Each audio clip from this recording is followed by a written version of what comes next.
हरे कृष्णा. सगळ्यांचं स्वागत. आज आपण बघतोय 6वा स्कंद अध्याय 4. त्याचं शीर्षक आहे हंस गुह्य प्रार्थना. तर या स्कंदामध्ये पोषण बघतो आपण, भगवंत कशा प्रकारे भक्तांचं रक्षण करतात. तर स्वयंभू मनू यांची जी वंशावली आहे त्यात आपण बघितलं की जे प्राचीन बरी एक राजा होते, त्यांचे प्रचेतास म्हणून पुत्र होते. ते तपश्चर्या करण्यासाठी कुठे गेले? समुद्रात 10,000 वर्ष तपश्चर्या करत होते. आणि त्या काळात त्यानंतर नारद मुनी प्राचीन बरी यांना भेटतात आणि त्यांना ती ॲलेगोरिकल म्हणजे एक कथा सांगतात आणि ते त्यांना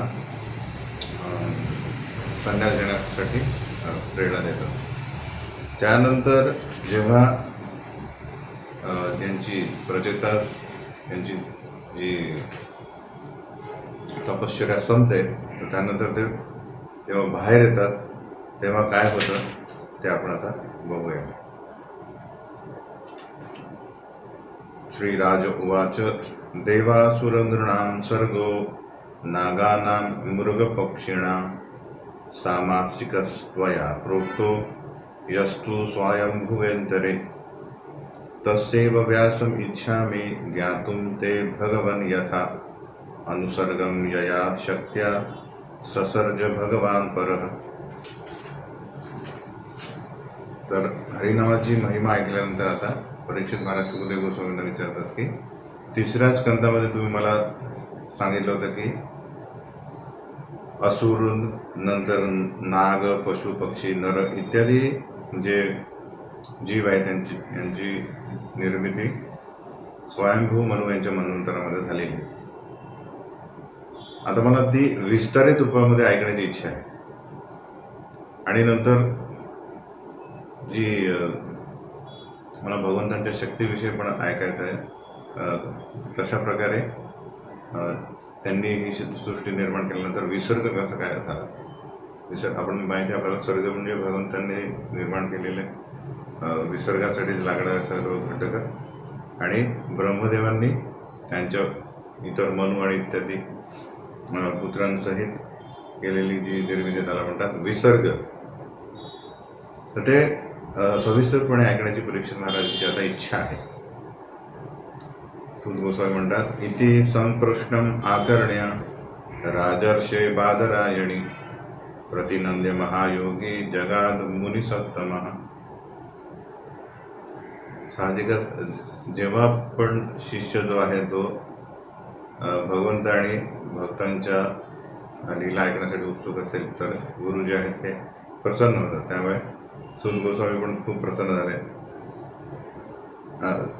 सूत गोस्वामी म्हणतात की शुकदेव गोस्वामी पण खूप प्रसन्न झाले.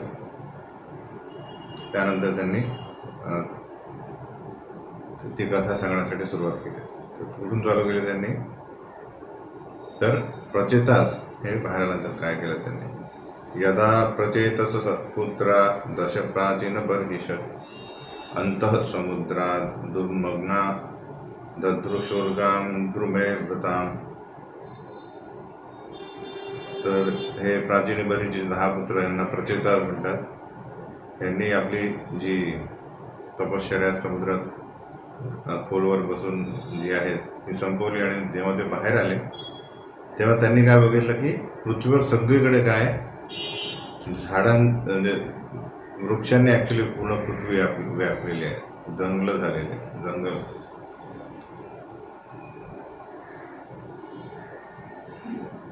प्रभुपाद तात्पर्यात लिहितात कशा प्रकारे नारद मुनींनी स्वयंभू मनू यांच्या या वंशामध्ये कोणालाच सोडलं नाही.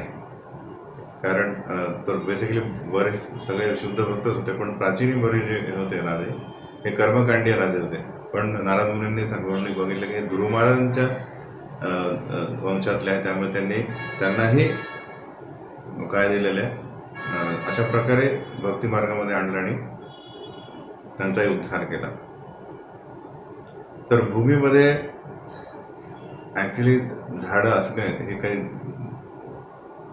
गैर नाही आहे. ॲक्च्युली सर्व प्राण्यांसाठी म्हणजे बऱ्याच प्राण्यांसाठी मेन खाद्य काय तर झाडेच आहे. तर म्हणून तरीही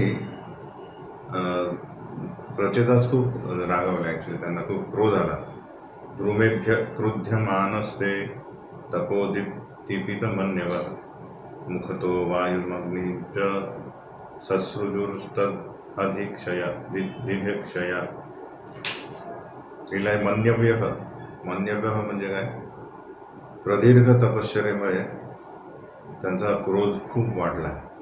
याचा अर्थ काय, बेसिकली तपश्चर्या ही क्रोधाला कारणीभूत ठरते. तर आहे ॲक्च्युली आपण त्याच्यावर चर्चा करू. तर प्रदीर्घ तपश्चर्या केल्यामुळे जे प्रचेते जे आहेत ते वृक्षांवर अत्यंत क्रोधित झाले आणि त्यांनी काय केलं, आपल्या मुखातून अग्नी आणि वायू निर्माण करून ती जाळण्यासाठी प्रयत्न केले, सुरुवात केली. त्याच्यात दिलाय तपोदीपितम मन्यव. तर प्रभुपाद लिहितात की ॲक्च्युली तपश्चर्या केल्यानंतर व्यक्तीने विमन्यव व्हायला पाहिजे. विमन्यव म्हणजे शांत व्हायला पाहिजे आणि साधू व्हायला पाहिजे. तो एक श्लोक कोट करतात की तितिक्षवा कारुणिका. भक्त कसा पाहिजे, तितिक्षवा म्हणजे सहनशील पाहिजे, कारुणिका दयाशील असा, सुहृद सर्वदेहीनाम सर्व जीवनासाठी तो मित्रासारखा असायला पाहिजे. अजात शत्रवः शांत, त्याचा कुठलाही कोणीही शत्रू नसायला हवा आणि शांत असावा व्यक्ती. साधव साधुभूषण, त्याच्याकडे सर्व साधू व्यक्तींची लक्षणे असायला पाहिजे. पण तपश्चर्या केल्यानंतर काय, तपश्चर्या म्हणजे बेसिकली काय, तर व्याख्या काय तपश्चर्याची, की आपल्या इंद्रियांना त्यांच्या इंद्रिय विषयांपासून दूर ठेवणे. प्रत्याहार आपण बघतो योग साधनेमध्ये, यालाच प्रत्याहार म्हणतात. तर साहजिकच आहे की जो बद्ध जीव आहे, ज्याने अजूनपर्यंत म्हणजे ज्याचं मेन एम आहे इंद्रियतृप्ती, अशा प्रकारे प्रत्याहार केल्यानंतर कुठे ना कुठे तो राग निघेल. तर बेसिकली प्रभुपाद लिहितात की इवन हिरण्यकशिपू रावण यांनी पण खूप कठोर तपश्चर्या केली, पण या कठोर तपश्चर्येमुळे ते नम्र विमन्यव किंवा साधू न होता काय झाले, ते राक्षस आहे, बेसिकली अति क्रोधित झाले. म्हणून प्रभुपाद लिहितात की बेसिकली आपली जी साधना आहे ही शारीरिक म्हणजे आपल्या इंद्रियांना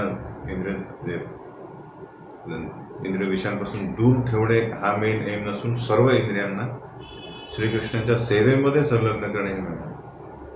त्याने काय होईल, तर म्हणून बेसिक आपला एम काय असायला पाहिजे, की तपश्चर्याने आपलं सामर्थ्य वाढवणे, आपली शक्ती वाढवणे ते नसून तर आपल्यामध्ये आध्यात्मिक गुण विकसित झाले पाहिजे. म्हणून तृणादपि सुनिचेन तरोड अपि सहिष्णु, म्हणजे श्री चैतन्य महाप्रभू म्हणतात की बेसिकली आपली आध्यात्मिक प्रगती कशी काय दिसेल आपल्याला, जेव्हा आपण स्वतःला सगळ्यांच्या तुलनेत नम्र समजू, इन द सेन्स दीन समजू, इन द सेन्स खूपच कमी समजू. आय मीन त्याला म्हणतात की स्वतःची जी किंमत आहे आपण समजू की मी सगळ्यांपेक्षा कुठल्याच प्रकारे योग्य नाही किंवा श्रेष्ठ नाही. त्याला म्हणतात तृणादपि सुनीचे तरोरपि सहिष्णु, म्हणजे सहनशील अशा प्रकारे की स्वतःवर झालेले जे काय अपमान असतील किंवा निग्लेक्ट, निंदा वगैरे हे सहन करण्याची आपल्याकडे क्षमता असायला पाहिजे.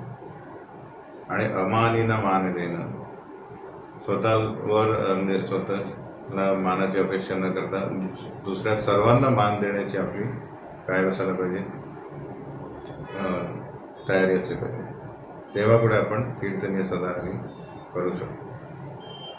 तर इथे दिसत आहे की उलटं प्रचेतांनी काय केलेलं आहे, सर्वप्रथम त्यांनी साधूंचे गुण प्रदर्शित करायला हवे होते, पण त्यांनी दाखवले काय, क्रोध दर्शवला. ताभ्याम निर्दह्यमानां स्थान उपलभ्य कुरुद्वः राजवाच महान स्तोभो मन्युं प्रशमयन्निवः.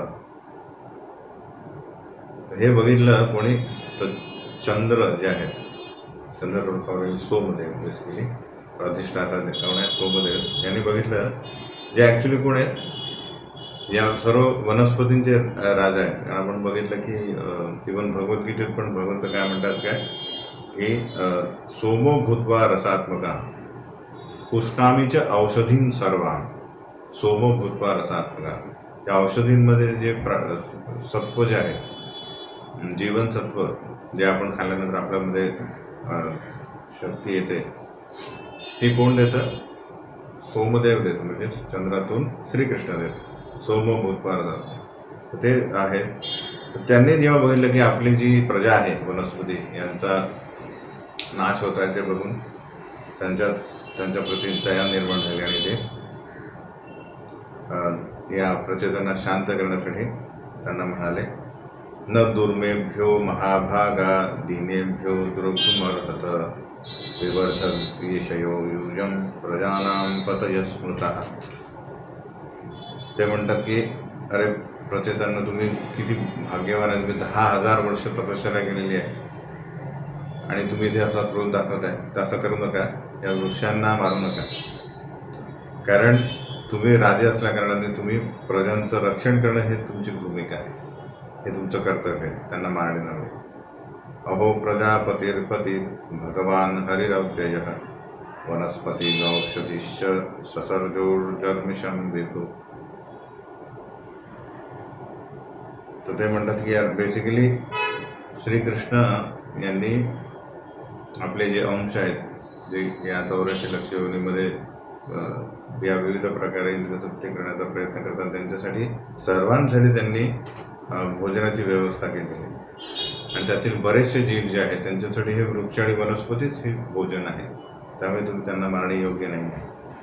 अन्नम चराणाम अचराम या पादचारिणाम अहस्ता हस्तयुक्तानां द्विपदां च चतुष्पदः. तर ही निसर्गाची काय रचना आहे की फळ आणि फुलं काय ही पक्षी किंवा कीटकांचं अन्न आहे. आपण बघतोय फळ जर असंच ठेवलं काय ठेवलं किंवा झाडावर पण राहिलं तर त्याच्यात अळ्या होतात, कीटक होतात किंवा पक्षी खातात. आणि इव्हन फुलांमध्ये पण आपण बघतो अशा प्रकारचं जे किडे होतात. गवत तथा पाय नसलेले अन्य जीव हे म्हणजे पाय नसलेले जीव म्हणजे बेसिकली असे झाडं झुडुपं वगैरे हे गाय आणि म्हशी यांच्यासाठी अन्न आहे. आणि जे पशु आपल्या पुढील पायाचा म्हणजे हातासारखा उपयोग करू शकत नाही ते कशासाठी म्हणजे त्यांचा ते कोणासाठी अन्न आहे तर श्वापदांसाठी म्हणजे वाघ वगैरे वाघ सिंह. आणि तर इथे शेवटचं आहे द्विपदांच्या चतुष्पदम आणि जे 4 पायांचे प्राणी आहेत ते आणि इतर अन्नधान्य हे मनुष्य प्राण्यांचं अन्न समजतात. तर प्रभुपाद इथे बेसिकली लिहितात हरिण आणि बकऱ्या वगैरे हे जे तामसिक लोक ते खाऊ शकतात पण गाय मात्र नाही. त्यामध्ये गायींचा समावेश नाही लक्षात ठेवा. तर मेन आपला मनुष्याचा आहार काय अन्नधान्य दूध इत्यादी. तर हे काय सांगतात आहे साम. आपण म्हणतो कोणालाही आपल्याला जो व्यक्ती हिंसा वगैरे करत असेल हानी करत असेल तर त्याला आपण काय म्हणतो साम दाम दंड भेद इत्यादी करित्या त्याला ते थांबवण्यासाठी आपण प्रयत्न करतो. जसं आपण बघितलं वसुदेव जेव्हा बघतो की कंस देवकीचा शिरच्छेद करणार आहे तेव्हा काय करतो म्हणजे वसुदेव काय करतात सर्व प्रकारचे साम दाम दंड भेद या युक्तीचा प्रयोग करतात की जेणेकरून कंस हे कृत्य थांबवेल. त्याचप्रकारे इव्हन सोमदेव पण हे प्रयत्न करतात. इथे साम यूज केलेले अरे तुम्ही राजे आहेत कशा असं काय करतो असं करणे तुमचं हे योग्य नाही, हे कर्तव्य नाही. त्यानंतर ते म्हणतात की यूयंच पित्रान वादिष्टा देवदेवेन चानघा प्रजा सर्गाय हि कथम वृक्षानिग्धर्भुमर्हथ. आणि ते म्हणतात त्यांना सांगतात की बेसिकली तुमचे जे वंश आहेत हे राजा तुमच्या वंशामध्ये जे राजा झालेले आहेत त्यांनी त्यांच्या प्रजेचं उत्कृष्ट पालन पोषण केलेलं आहे. आणि अशा वंशामध्ये तुम्ही आलेले आहे, तरी तुम्ही कसं काय या वृक्षांना संसार करताय? त्याला म्हणतात साम आतिष्ठत सतां मार्गं कोपम यच्छति दीपितं पित्रा पितामहेनापि जुष्टं व प्रपितामहे. आणि त्यामुळे आपण बघतो की तुमचं पूर्ण कुळ जे आहेत हे सात्विक लोक आहेत. तर त्यामुळे यांनी फक्त मानवांचं रक्षण केलेलं नाही आहे, तर पशु आणि वृक्षांनाही त्यांना रक्षण केलेलं आहे. आणि म्हणून तुम्ही पण त्या मार्गाचा अवलंब करा. अनावश्यक क्रोध तुमच्या कर्तव्याच्या विरुद्ध आहे. क्षत्रियाकडे काय पॉवर आहे, पण त्या पॉवरचा एकमेव उपयोग काय? दुर्बळ लोक जे आहेत त्यांचं रक्षण करणे, त्यांचं शोषण करणे नाही आहे आपल्या त्या शक्तीने. तर हा जो हे बेसिक कर्तव्य त्यांना काय केलेलं आहे आठवण करून देईल. तोकानां पितरो बंधू दृशपक्ष्म स्त्रियापती पती प्रजानां भिक्षूणां बुद्धज्ञाना बुधस्वः. तर ॲक्च्युली तुम्ही तथे बेसिकली काही तुलना करतात. जसं माता पिता आपल्या मुलांचं पालन पोषण करतात किंवा पापणी डोळ्यांचं रक्षण करतात, पती पत्नीचं पालन पोषण करतात, आणि गृहस्थाश्रमी लोक जे काय भिक्षू जे बेकारी असतात, भिक्षू लोक आहेत किंवा इत्यादी जे संन्यासी वगैरे आहेत त्यांचं पालन पोषण करतात. विद्वान पुरुष अज्ञानी जनांचा मित्र असतो, त्याचप्रमाणे राजा हा प्रजेचा रक्षक आणि जीवनदाता असतो. आणि वृक्ष देखील राजाचीच प्रजा असल्यामुळे त्यांचे रक्षण करणे आवश्यक. अशा प्रकारे एक विनंती त्यांनी त्यांच्यासमोर सादर केली. त्यानंतर ते म्हणतात अंतर्देहेषु भूतानां आत्मास्ते हरिरीश्वरः सर्वं तद्धिष्ण्यम् ईक्षध्वम् एवं वस्तुहितो हिसो. आणि मेन लक्षात ठेवणे, आता थोडं भेद आणण्याचा प्रयत्न काय की या सर्व वृक्ष आणि वनस्पती यांच्यामध्येही भगवंत परमात्मा म्हणून वास करतात हे विसरताय तुम्ही. तर प्रत्येक व्यक्तीचं शरीर जे आहे, देह, हे एक भगवंतांचं निवासस्थान आहे, एक मंदिर आहे. त्यामुळे तुम्ही या जीवांची हत्या करून बेसिकली काय करताय, भगवंतांना संतुष्ट करत नाही, त्यांना तुम्ही एक प्रकारे त्रास देत आहे. आपण भगवद्गीतेत बघितलं, ईश्वर सर्वभूतानां हृद्देशे अर्जुन तिष्ठती. तर भगवंत प्रत्येक जीवाच्या हृदयामध्ये स्थित आहेत हे समजणे आवश्यक आहे. यः समुत्पत्तितं देहम् आकाशान्मन्युर्गुणम् आत्मजिज्ञासया यच्छेद सगुणान अतिवर्तते. जसं आपण बघतो शक्तिशाली म्हणजे आकाशात काय आपल्याला क्रोध दिसतो, ढगांचा एकमेकांवर जेव्हा ते आदळतात तेव्हा हा तो क्रोध आपल्याला दिसतो. त्याचप्रमाणे शरीरातही क्रोध जागृत होतो. तर इथे ते म्हणतात की मनुष्याने आत्मसाक्षात्काराविषयी जिज्ञासा करून क्रोधावर विजय प्राप्त करायला पाहिजे. तर क्रोध काय होतो आपल्या शरीरामध्ये बेसिकली, तर बुद्धी आणि मन यांच्यामध्ये वाद होतो. तर मन हे म्हणतं की बेसिकली विशिष्ट प्रकारचे इंद्रिय विषय आहेत आपल्याकडे, त्याचा उपभोग घेणे. पण बुद्धी सांगते शास्त्रानुसार की ॲक्च्युली अशा प्रकारच्या कार्यामुळे तो अजून बद्ध होशील, अजून दुःख भोगतो. अशा प्रकारचा एक जो वाद होतो, त्यातून जेव्हा हा इंद्रिय विषय भोग होत नाही तेव्हा तो व्यक्ती क्रोधित होतो. पण जेव्हा आत्मसाक्षात्कार म्हणजे बेसिकली बुद्धीने जेव्हा त्या शास्त्रिक म्हणजे शास्त्राचा मर्मावर आपण समजा आपलं मन केंद्रित केलं की बेसिकली आपण कोण आहोत, हे शरीर नसून आत्मा आहोत आणि आत्माच्या गरजा वेगळ्या आहेत, तर आपला हा जो भौतिक क्रोध आहे तो त्याच्यावर विजय प्राप्त करू शकतो. हे झालं तर आपण आपण काय करू शकतो, भौतिक प्रकृतीच्या पलीकडे जाऊ शकतो. सगुणान समतीतेतान ब्रह्म भूयाय कल्पते. त्यासाठी काय आवश्यक आहे? अव्यभिचारिणी भक्ती. मामचयो अव्यभिचारण भक्ती योगेन सेवते. तर सेवा जी आहे ती ही एकमेव आपल्याला आनंद देणारी प्रोसेस आहे. हे जेव्हा आपल्याला कळेल, सेवा इन द सेन्स की असं नाही की आपल्याला एक दिलेले आहे बाबा दिवसात एक कार्य आपलं, तसं नाही. हे माझं अस्तित्व आहे, सेवा म्हणजेच माझं अस्तित्व आहे. अशा प्रकारे समजा व्यक्ती स्वतःला गुंतवेल तेव्हा त्याला भौतिक क्रोध उत्पन्न होणार नाही. तर हे अशा प्रकारे सांगितल्यानंतर ते काय करतात की आता दान, साम दाम दंड भेद. तर दंड इथे देऊ शकत नाही कारण हे पॉवरफुल आहे आणि राजे आहे. म्हणून हे काय करतात, दान अलम दग्धीर द्रुमेदीने खिलानाम शिवमस्तु वह वाक्षीर ही येषा वरा कन्या पत्नीत्वे प्रतिगुह्यताम.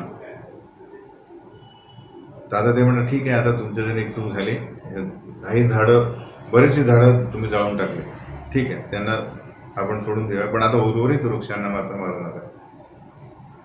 अशाने तुम्ही पण सुखी राहा. आणि काय करा की या वृक्षांनी सांभाळलेली एक मारिशा नावाची सुंदर कन्या आहे, म्हणजे बेसिकली ही वृक्षांची कन्या आहे, ती तुम्हाला म्हणून तुम्ही पत्नी म्हणून स्वीकारा. ठीक आहे, म्हणजे आता तुमचा क्रोध पण आवडला आहे. अशा प्रकारे आपण बघितलं की 1 ते 15 हा जो सेक्शन आहे त्याच्यात आपण काय बघितलं तर कशा प्रकारे विसर्ग ऐकण्याची परीक्षित महाराजांची इच्छा आहे. विसर्ग वर्णन करताना परीक्षित महाराज सर्वप्रथम काय सांगतात, कशा प्रकारे जे आहेत प्रचेतेस जे आहेत हे आपल्या बाहेर आल्यानंतर, आपल्या तपश्चर्या संपल्यानंतर, समुद्रातून बाहेर आल्यानंतर ही जी वृक्ष जाळण्याचा प्रयत्न करतात, तिथे सोमदेव त्यांना साम, भेद आणि दान. साम जे आहेत ते आपण बघितलं 7, 8, 9, 11 भेद आणि 15 दान प्रदान करतात आणि तिथे प्रचेते हे मान्य करतात. शुद्धदेव गोस्वामी म्हणतात, इत्यामंत्र वरारोहा कन्याम आपसर सिंधुक सोमो राजा ययो दत्वा ते धर्मेणोपये मिरे. तर ही कोण आहे? मारिशा कोण आहे? तर मारिशा ही कोण नसून ॲक्च्युली सोमदेवांचीच पुत्री आहे. तर सोमदेव आणि प्रमलोचा या नावाची ही अप्सरा आहे, यांची ही पुत्री आहे, सुंदर कन्या, जी बेसिकली वृक्षांच्या देखरेखीखाली तिची वाढ झाली बेसिकली. त्यामुळे ती त्या वृक्षांची पण कन्या मानली गेली. तिच्याशी प्रजोत्यांनी धार्मिक विधीने विवाह केला. तेभ्यस्तस्यां समभवत दक्ष प्राचेतस किल यस्य प्रजा विसर्गेण लोका आपूरिताश्रया. तर विसर्ग कोणी केल्यानंतर तरी प्रचेतनपासून या मारिशाला दक्ष नामक पुत्र झाला आणि या दक्षाने असंख्य प्रजेची निर्मिती केली आणि हे त्रिभुवन भरून टाकले. हे दक्ष कोण आहे? हे दक्ष हे स्वयंभू मनूच्या स्वयंभू मन्वंतरामध्ये आपण बघितलं की आपले कोण स्वयंभू मनूचे किती आहेत हे पुत्र? तर 3 कन्या आणि 2 पुत्र. तर आकुती, प्रसूती आणि देव होते. तर प्रसूती जे आहे तिचे पती कोण आहे? दक्ष. तर दक्ष आणि जी आपली प्रसूती यांचे 16 कन्या होत्या आणि त्याची एक सती होती. त्याची आपण कथा 3ऱ्या स्कंदात ऐकली होती. तर तेव्हा जेव्हा सती ही स्वतःला योगाभ्यासाने बेसिकली भस्मसात करते, तेव्हा शिवजी काय करतात आहे दक्षाचं शिरच्छेद करताना त्याला बोकडाचं डोकं देतं. त्यानंतरचा जो हे आहे तेव्हा दक्ष काय करतो, आपला शरीराचा त्याग करतात आणि नंतर ते या 6व्या चाक्षुषा मनवंतरामध्ये या मारीच्या गर्भातून काय होतात, जन्माला येतात. पहिला मनवंतर काय आहे, स्वयंभू मनु. नंतर आहे तर बेसिकली मनवंतरा जे आहेत हे आपल्याला 14 मनवंतर एका दिवसात असतात ब्रह्मदेवांच्या. तर विविध मनवंतरांचे या पर्टिक्युलरली आपण जो एपिसोड डिस्कस करतोय त्याच्यात मनू आहेत आणि प्रत्येक मनूच्या कारकिर्दीमध्ये बेसिकली म्हणजे ब्रह्मदेवाचा एक दिवस जो आहे त्याच्यात 14 मनू येतात आणि तो एक दिवस काय येतं, सत्य, त्रेता, द्वापर, कली अशा प्रकारचे हे जे आहेत हे असे 1000 चतुर्युग जे आहेत त्याला म्हणतात ब्रह्मदेवाचा एक दिवस. त्याच्यात 14 मनू आले म्हणजे बेसिकली 71 चतुर्युग जे आहेत हे एवढा कारागिरी यांचा राज्यकारभार असतो एका मनूचा. तर स्वयंभू मनूनंतर दुसरा आहे स्वरोचिषा. स्वरोचिषा हे अग्निदेवांचे पुत्र आहेत, ते मनू झाले. पण त्यानंतर उत्तम हे तर प्रियव्रत महाराज जे आहेत म्हणजे स्वयंभू मनू यांचे जे पुत्र आहेत प्रियव्रत महाराज, त्यांचे पुत्र उत्तम हे तिसरे मनू झाले. चौथे तामस हे पण प्रियव्रत महाराजांचे पुत्र आहेत. नंतर रैवत हे पण प्रियव्रत महाराजांचे मनू आहेत. तर हे अशा 5 मनू नंतर 6वे मनू कोण आहेत, चक्षुषा, जे चक्षु यांचे पुत्र आहेत. या मनवंतरामध्ये काय झालेलं आहे तर आपण बघितलं की अशी ही जी तर प्रचेतस जे आहेत हे जेव्हा बाहेर निघाला आणि येथे दक्षाचा असा जन्माला तेव्हा चक्षुष मनवंतर आहेत असं. तर विश्वनाथ चक्रवर्ती ठाकूर येथे तो श्लोक देतात की चाक्षुषे त्वंतरे प्राप्ते प्राप्सर्गे काल विद्रुते यह ससर्ज प्रजा इष्टा स दक्षो दैव चोदिता. हा कुठला आहे, 4था स्कंद 30वा अध्याय आणि 49वा श्लोक आहे. तर आपण 4थ्या अध्यायामध्येच बघितलं आहे की दक्षाची जेव्हा पूर्वी शरीर नष्ट झाले तेव्हा चक्षुषा मनवंतरामध्ये त्याने जी आहे प्रजा निर्मिती केली. तो कारण दक्ष म्हणजे प्रजापतीचं एकमेव कार्य काय, प्रजा निर्माण करणे. पण त्यांनी ती केली कधी, तो या 5 मनवंतरामध्ये करू शकला नाही. त्याला परत एकदा जन्म घ्यावा लागला कारण शिवजींचा त्याने अपराध केला. तर अशा प्रकारे तर आचार्य लिहितात की या सर्व मनवंतरामध्ये बेसिकली तो दक्ष काय करतात आहे, तपश्चर्या करतात आहे. आणि त्यानंतर ते आपण बघू की त्यांनी तपश्चर्या केल्यानंतर त्यांना काय प्राप्त झालं. यथा ससर्ज भूतानि दक्षो द्रुहितुर्वत्सलः रेतसा मनसा चैव तन्मा अवहित शृणु. तर दक्षाला काय म्हटलं आहे, द्रुहित वत्सलः. दुहितृ वत्सल म्हणजे आपल्या कन्यांवर प्रेम करणार. म्हणजे याला पुत्र नाही आहे, सगळ्या कन्या आहेत. आपण बघितलं प्रसूतीपासून त्याला 16 कन्या होत्या आतापर्यंत, त्याला एकही पुत्र नव्हता म्हणून त्याला दुहितृ वत्सल. तर सगळ्या त्याला खूप प्रिय होत्या. त्यातल्या तर सती अतिशय प्रिय होती कारण ती सगळ्यात धाकटी होती म्हणून त्याला इथे दुहितृ वत्सल असं म्हटलं. पण आता या मनवंतरामध्ये त्याने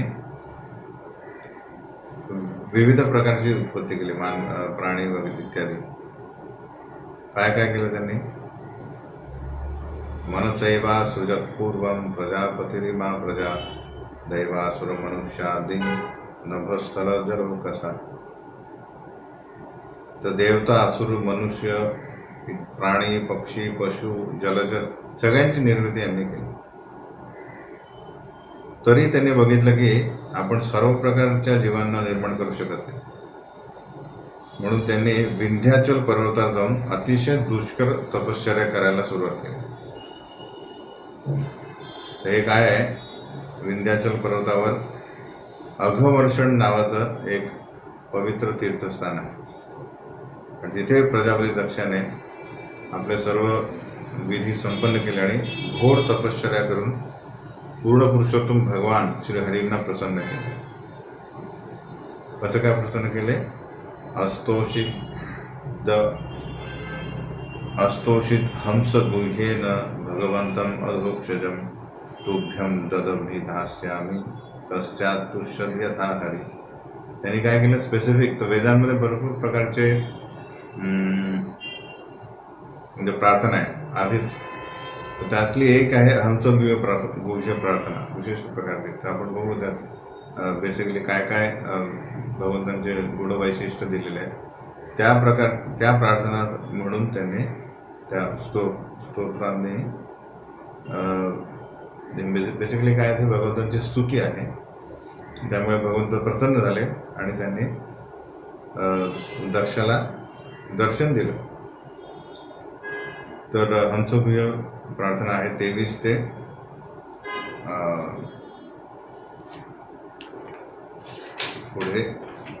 34 या प्रार्थना आहे, ते आपण बघू.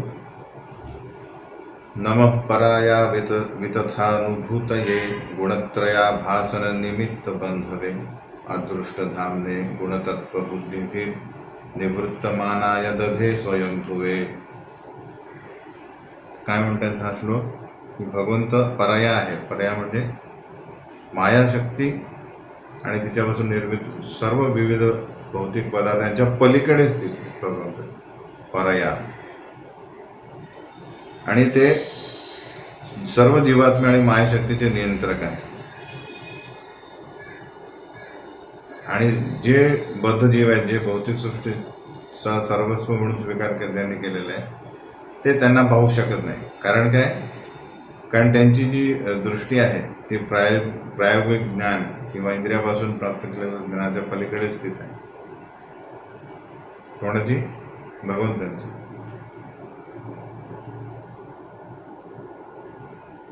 तर म्हणून जे भौतिकतेमध्ये सर्वस्व म्हणून स्थित आहेत ते भगवंतांना, जे त्यांच्या पलीकडे आहे, प्रायोगिक ज्ञान म्हणजे सायन्स आणि इंद्रियापासून प्राप्त केलेलं म्हणजे ते आपण 3 प्रमाण बघितले. काय ते? तर प्रत्यक्ष, अनुमान आणि शब्द. तर प्रत्यक्ष आणि अनुमान याच्या पलीकडे आहेत भगवंत, हे लक्षात ठेवा. म्हणून ते त्यांना जाणू शकत नाही. भगवंत स्वयंसिद्ध आहेत आणि त्यांची उत्पत्ती अन्य कोणत्याही श्रेष्ठ कारणापासून होत नाही.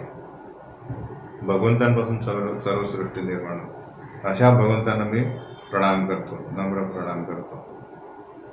प्रभुपाद तात्पर्य लिहितात कशा प्रकारे, की भौतिक दृष्टीने आपण म्हणणार दाखवा तुमचा देव कुठे आहे आत्ता मला. तर ह्या भौतिक दृष्टीने आपण कधीही भगवंतांना पाहू शकत नाही. त्याची आपली म्हणजे बद्धजीवाची ही पात्रता नाही आहे. बद्धजीव काय, इव्हन जे श्रेष्ठ मुनी आहेत, प्रभुपाद ब्रह्मसंहिता कोट करतात की पंथास्तु कोटी शतवत्सर संप्रगम्यो वायोर रथापि मनसो मुनिपुंगवाना. तर मुनिपुंगवाना म्हणजे असे मुनी जे एकदम स्वच्छ हृदय झालेलं, त्यांच्यामध्ये कुठल्याच प्रकारचं कल्मश नाही आहे.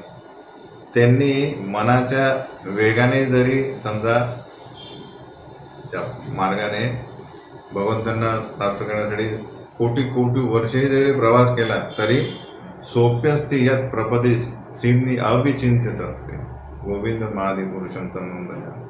तरी ते या अब्जावधी वर्षे जरी त्यांनी तर्क वितर्क करून किंवा भगवंतांना प्राप्त करण्याचा समजण्याचा प्रयत्न केला तरी ते त्यांच्यासाठी अचिंत्य राहते, अचिंत्यच आहे. म्हणून भगवंत स्वतः म्हणतात की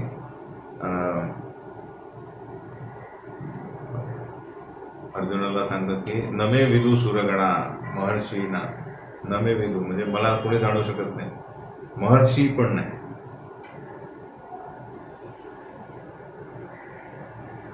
त्यानंतर दुसरी प्रार्थना आहे, न यस्य सख्यम पुरुषो वैति सख्यु सखा वसन संवसत पुरेस्मिन गुणो यथा गुणिनो व्यक्त दृष्टे तस्मै महेशाय नमस्करोमि.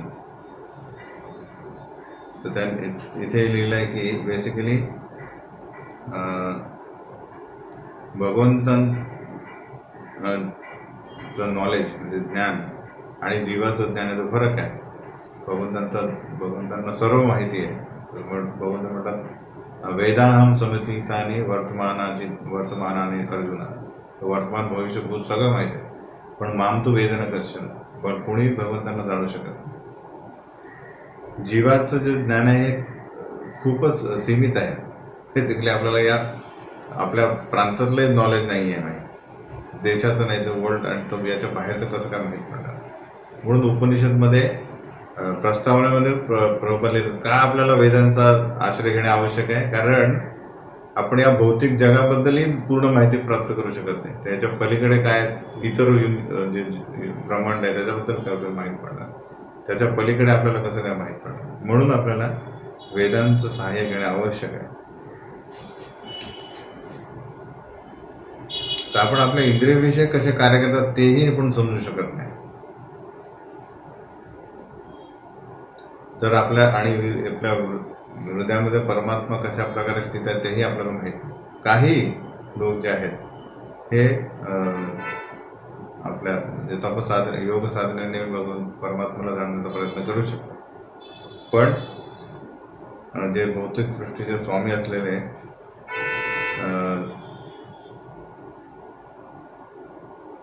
बेसिकली भगवंत जेव्हा मार्गदर्शन करतील तेव्हाच आपण जाणू शकतो, अथवा कोणी त्यांना जाणू शकत. म्हणून त्या परमनियंत्या परमपुरुषाला मी सादर नमस्कार करतो. की आपण पूर्णपणे भगवंतांवर अवलंबून आहे हे आपण 15व्या अध्यायामध्ये बघितलं आहे भगवद्गीता. त्यामुळे इथे दक्ष म्हणजे ही आमचं गुह्य प्रार्थना सांगतात की पूर्णपणे आपण जो जीवात्मा आहे हा परमात्म्यावर अवलंबून असतो. परमात्मा काय उपदृष्ट आणि अनुमंत आहे आणि त्यांच्या इच्छेविना आपण काहीच करू शकत नाही. देहो सवोक्षा मनभो भूतमात्रा आत्मानमन्यं च विदु परं यत् सर्वं तु मां वेद गुणांश तज्ञो न वेद सर्वज्ञम् अनंतमीडे.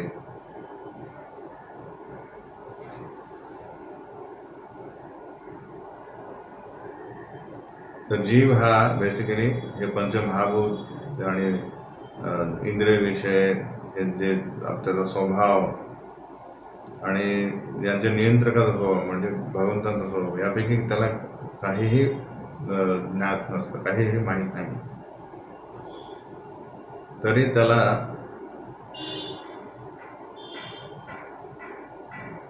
आपले आध्यात्मिक स्वभाव प्राप्त केल्यानंतर तो हे जाणू शकतो. तरी इतके सर्व ज्ञान संपादन करूनही तो परमात्म्याला जाणू शकत नाही. तसा बेसिकली हे जे सांख्य योगी आहे ते आध्यात्मिक स्वभावामध्ये बेसिकली इंद्रियतृप्ती बाहेर ठेवून ते जेव्हा शोध कार्य चालू करतात की बेसिकली मी कोण आहे आणि भगवंत कोण आहे, तर अशा प्रकारे ते जेव्हा चालू करतात की बेसिकली पंचमहाभूत वेगळे आहेत, विषय इंद्रिय विषय वेगळे आहेत, इत्यादी इत्यादी आपण बघितले. तर त्यानंतर मग येईल मन, बुद्धी, अहंकार आणि आत्मा. पण परमात्म्याविषयी ते जाणू शकणार नाही. कारण काय, भगवंत सर्वज्ञ आणि अमर्याद आहे. अशा परमेश्वराला मी सादर प्रणाम करतो. इव्हन इथे सांगितलं की सांख्य योगी जे आहेत तेही त्यांनाही परमात्मा जाणणे खूप मुश्किल आहे. यदो परामो मनसो नामरूपं रूपस्य दृष्टं स्मृतिसम्प्रमोषात् य ईयते केवलया स्वसंस्थया हंसाय तस्मै शुचिसद्मने नमः.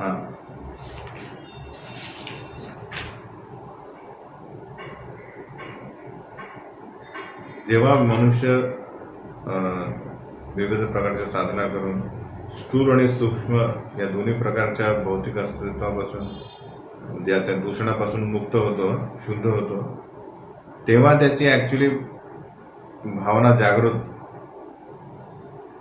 म्हणजे जेव्हा त्याची भावना जागृत होते आणि स्वप्नावस्थेत तो विचलित होत नाही,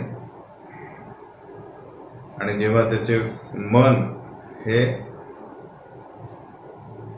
दोन प्रकारचे हे आहेत, डीप स्लीप आणि सुषुप्ती म्हणजे अनकॉन्शियसनेस, या दोन्ही गाढ निद्रा आणि सुषुप्ती या दोन्हीमध्ये त्याचं मन लिप्त होत नाही, तेव्हा तो समाधी अवस्था प्राप्त करतो.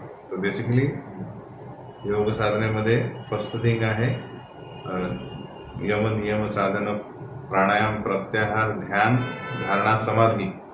ही समाधी होण्याआधी हे फक्त भौतिक अस्तित्वापासून पूर्णपणे शुद्ध होणे, म्हणजे स्थूल आणि सूक्ष्म अशा दोन्ही प्रकारचे. त्याच्यासाठी आपल्याला काय पाहिजे तर प्राणायाम आणि प्रत्याहार, ध्यान कुठे पाहिजे परमात्म्यावर. अशा प्रकारे हळूवारपणे तो पुढे जाईल समाधीस्थ अवस्थेत. त्यानंतर त्याची भौतिक दृष्टी आणि मनातील स्मृती नष्ट होते.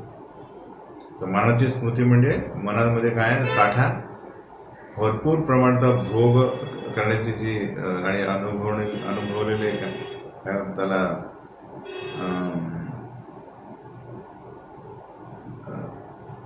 त्याच्याकडे त्याचा साठा आहे. कशा प्रकारे या वस्तूचा उपभोग घेतला जातो, तो घेतल्यानंतर अनुभव काय येतो याचा साठा त्याच्याकडे जो असतो, ती स्मृती नष्ट होईल आणि भौतिक दृष्टी नष्ट होईल. आपल्याला काही दिसलं तर वाटतं हे मला पाहिजे, ही झाली भौतिक दृष्टी. जी प्रभुत्व गाजवण्याची दृष्टी आहे ती नष्ट होईल. अशी दृष्टी आणि स्मृतीमुळे बेसिकली विभिन्न नावे आणि रूपे प्रकट होत असतात. तर बेसिकली हेच भौतिक अस्तित्वाचं मूळ आहे.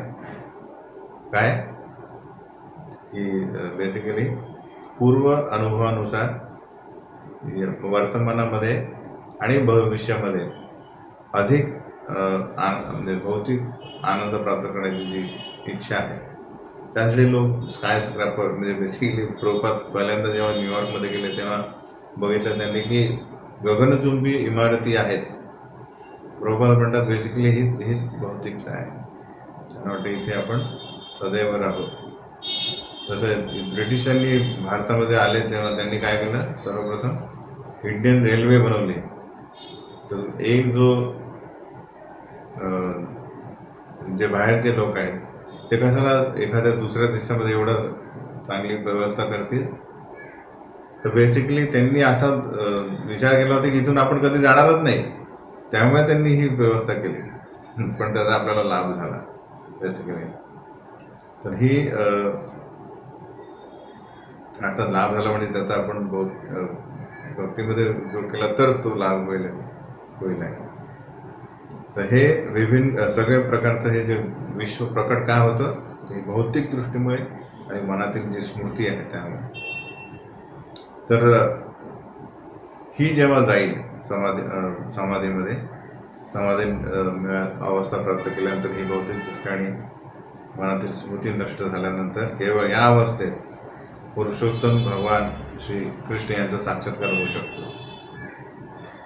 तर माया आणि कृष्ण हे काय, एक समजा एका कॉईनचे दोन पार्ट्स आहेत. जिथे कृष्ण आहे तिथे माया नाही आहे, जिथे माया आहे तिथे कृष्ण नाही आहे.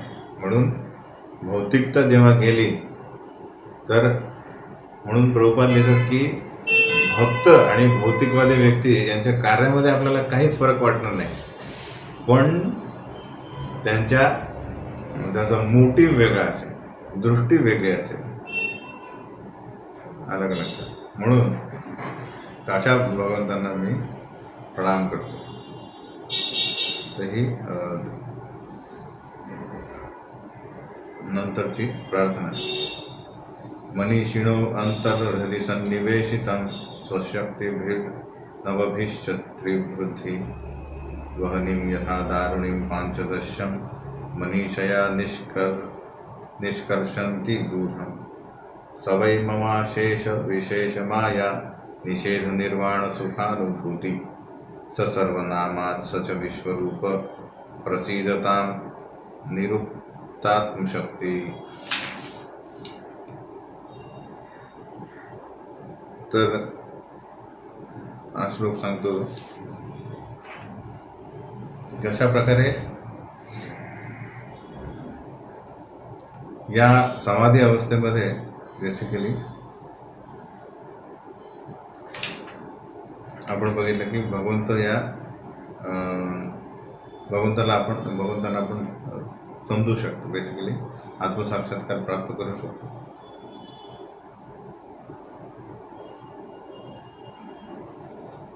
जे एक्सपर्ट भक्त आहेत, म्हणजे शुद्ध भक्त आहेत, ते काय, ते एखाद्या ब्राह्मणासारखे आहेत. जसे ब्राह्मण जे आहेत ते आपल्या मंत्राद्वारे त्या जी संहिता जी आहे त्यातून जे लाकूड आहे ते बेसिक त्याच्यातून अग्नी काय करू शकतात, एक्स्ट्रॅक्ट करू शकतात, प्रज्वलित करू शकतात.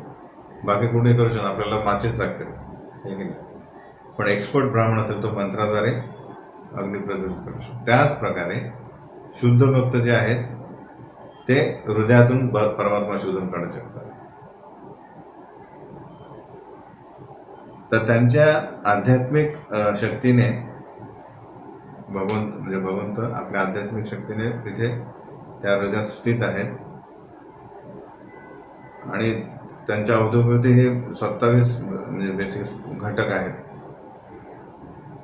आणि म्हणजे हे जे आहेत सर्व भौतिक घटक पण काय आहेत, भगवंतांची ही बहिरंग शक्तीच आहे. त्या समवेत भगवंत उपस्थित आहेत, पण ते बहिरंग शक्ती नाहीत, ते आध्यात्मिक शक्ती आहे. आणि त्यांना शोधून काढण्यासाठी कोण लागतो, परफेक्ट भक्त लागेल. तसा कोणीही लाकडातून अग्नी मंत्राने प्रज्वलित करू शकत नाही. तशाच प्रकारे या भौतिक शरीरातून परमात्मा शोधणे हे खूप मुश्किल आहे. तो काही लोकच करू शकतात. बहुनाम जन्मनाम म्हणते ज्ञानवान माम प्रबद्धते वासुदेवम सर्वमिती स महात्मा सुदुर्लभा म्हणजे खूप दुर्मिळ, हे लक्षात घेऊ.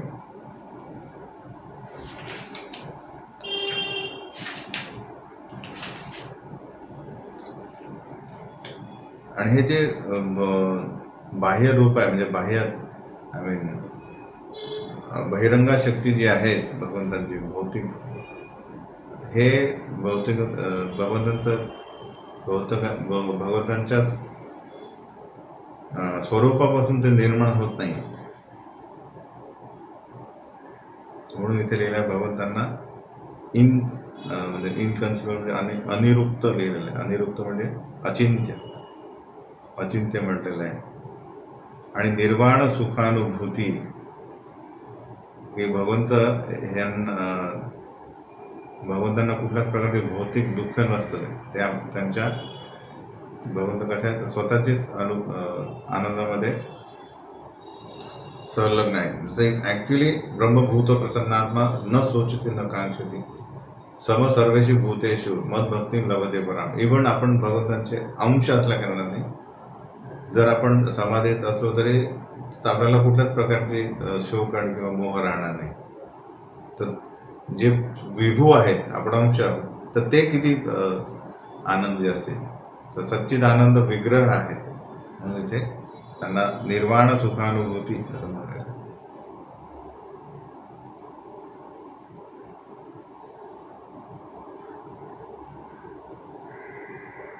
अशा प्रकारे त्यांना मी प्रणाम करतो, जे अचिंत्य आहे. त्यानंतरची प्रार्थना यज्ञनिरुक्तं वचसा निरूपितं धियाक्षभिर्वा मनसो तेजस्य मा भूतस्वरूपं गुणरूपं हि तत् सवै गुणापाय विसर्गलक्षणः. भगवंत या सर्व भौतिकतेपासून काय पलीकडे आहे. भगवंतांचं जे स्वरूप आहे, स्वरूपम, हे शब्द किंवा आपले बुद्धी किंवा आपलं मन किंवा आपले इंद्रिय यांच्यापासून आपण काय करू शकत नाही, जाणू शकत नाही. श्लोक आहे की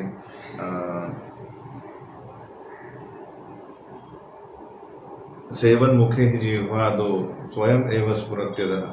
हे आपण आपल्या इंद्रियांनी भगवंतांना प्राप्त करू शकतो. पण सेवन मुखे ही जिव्हा दो, किंवा आपण भगवंतांची आपल्या इंद्रियांद्वारे सेवा जेव्हा करू तेव्हा भगवंत स्वयंच प्रकट होते. पण आपण त्या आपल्या तर्काने करू शकत नाही.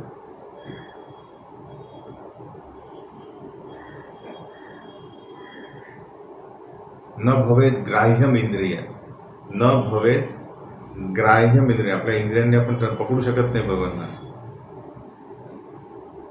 फक्त काय करत आपण सुरुवात करू शकतो इंद्रियांनी भगवंतांची सेवा करण्याची सुरुवात करू शकतो. सेवन मुखेही जिव्हा, जिव्हेपासून त्याची जिव्हा आणि इतर सर्व इंद्रियांची पासून त्यांची सेवा करू शकतो.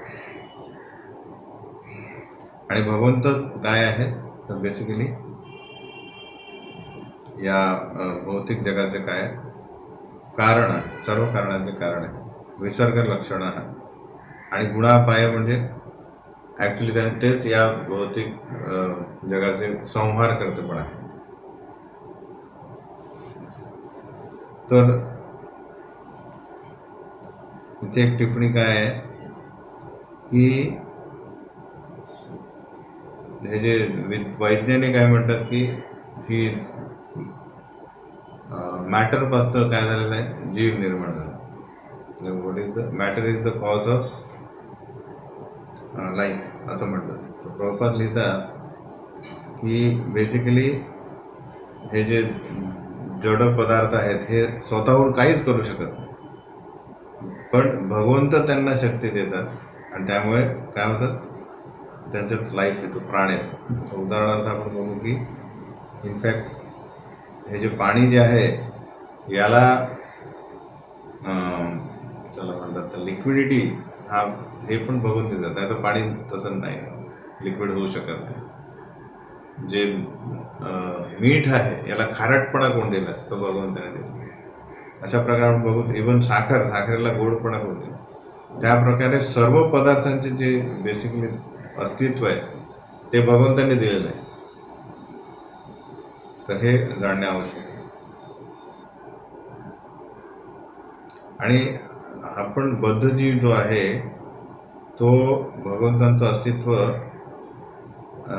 आपल्या मन, बुद्धी आणि चित्त याद्वारे कसं काय प्राप्त करू शकतो, फक्त शास्त्राद्वारे. म्हणून आपण बघितलं की उपनिषदाच्या प्रस्तावनेत प्रभुपाद लिहितात की वेदांद्वारेच आपण जाणू शकतो भगवंतांना. वेदाहम समतीता आणि वेदेश्च सर्वे अहम एव वेद्य, वेदांतकृत वेद विधेय विचार.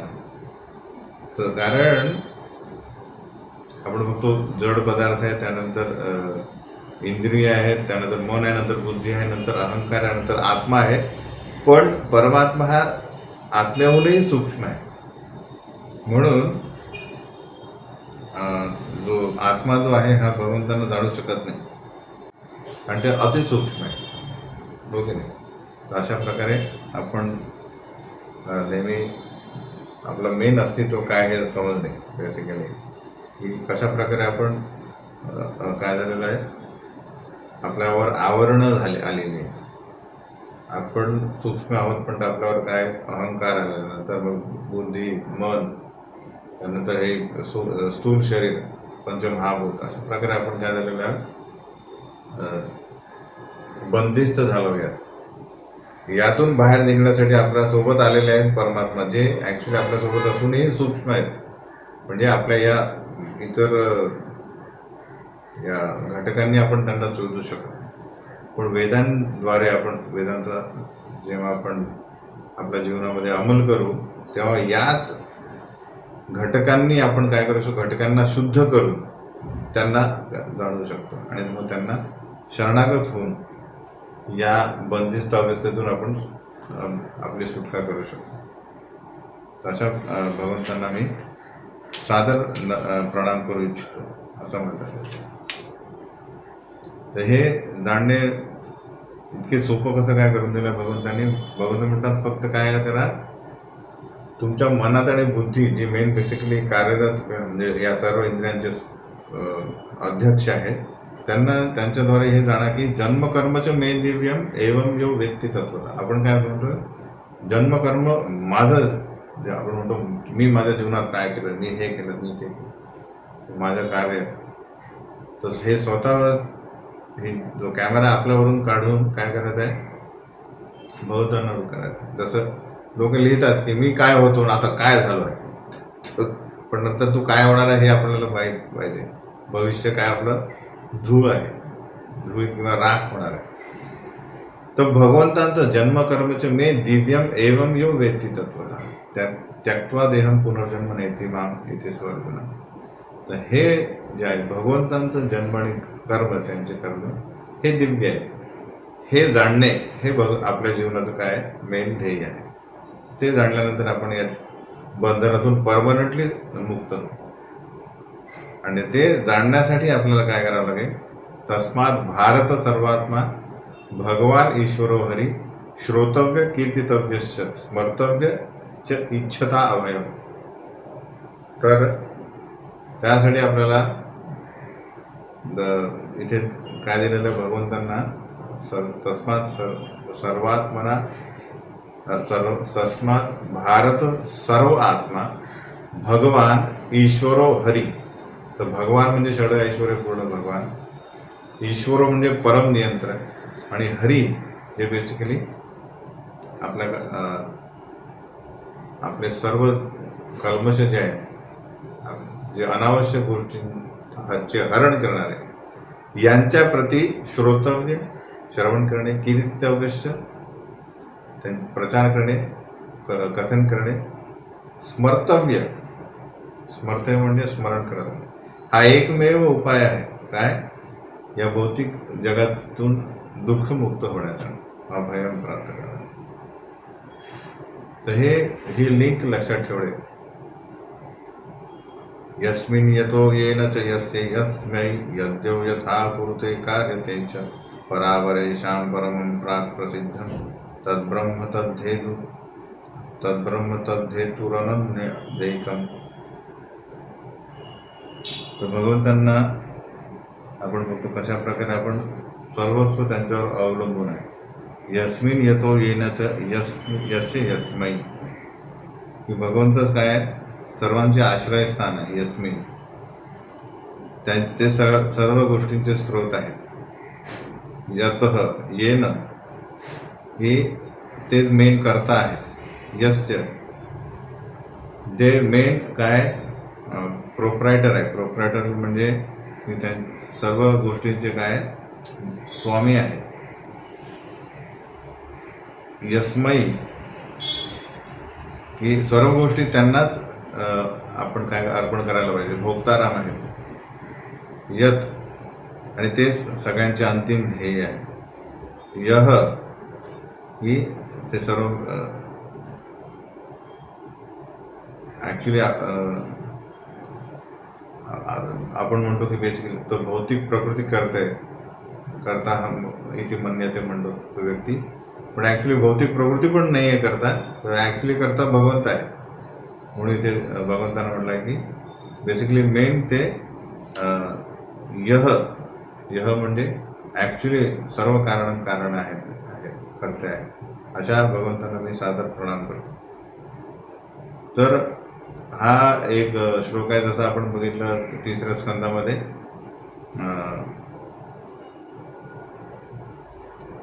यज्ञपती, ध्येयपती, धियापती, अशा प्रकारे बेसिकली सगळ्यांचे मेन ध्येय जे आहे ते कृष्णच आहे. अशा कृष्णांवर मी ध्यान करतो आणि त्यांना नमन करतो. यच्छक्यतयो वदतां वादिनां वै विवादसंवाद भुवो भवन्ति कुर्वन्ति चैषां मुहुरात्ममोहं तस्मै नमो अनन्तगुणाय भूम्नेः.